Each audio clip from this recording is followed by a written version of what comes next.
วันเวลาผ่านไปหัวใจของคนเปลี่ยนผันคำว่าเฮาฮักกันเริ่มบ่คือเก่าอาจเป็นเพราะความเหินห่างระหว่างตัวอ้ายกับเจ้านับจากนี้เส้นทางฮักเฮาคงถึงข่าวต้องอาวสาน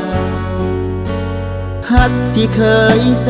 นหวานก็ก้าวผ่านมากลายเป็นคม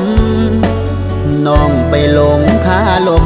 ของชายคนนั้นเจ้าทิ่มอายไว้กลางทางแล้วถอยห่างอายไปทุกวันอายอยากบอกเจ้าไว้น้องคานขอให้เจ้านั้นจำขึ้นใจถ้าหักเขาหลายก็ไปหาเขาศาลาแต่อย่าหวนมาในเวลาที่เจ้าเสียใจอ้ายบ่เสียดายคนคือเจ้าดอกนาบ่ยอมเสียน้ำตาถึงแม้นว่าสิเจ็บสำได้ไปอยู่กับเขาให้เจ้าสุขสมทั้งกายและใจอ้ายขออวยพรส่งท้ายให้แฟนอ้ายไปดีเด้อนา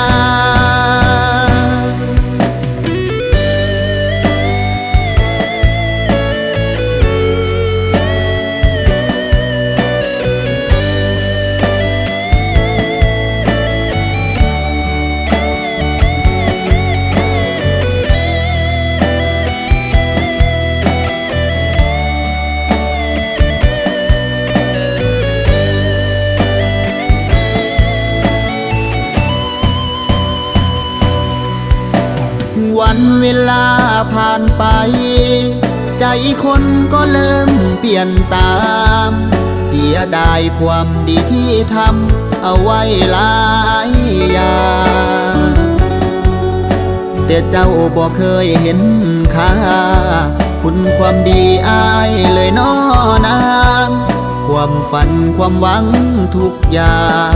มันเพ่มั่งย้อนนางหลายใจถ้าหักเขาหลายก็ไปหาเขาศาลาแต่อย่าหวนมาในเวลาที่เจ้าเสียใจอ้ายบ่เสียดายคนคือเจ้าดอกนาบ่ยอมเสียน้ำตาถึงแม้นว่าสิเจ็บสำได้ไปอยู่กับเขาให้เจ้าสุขสมทั้งกายและใจอ้ายขออวยพรส่งท้ายให้แฟนอ้ายไปดีเด้อนางสุดท้ายอยากบอกดังคันเจ้าผิดหวังอย่าหวนกลับมา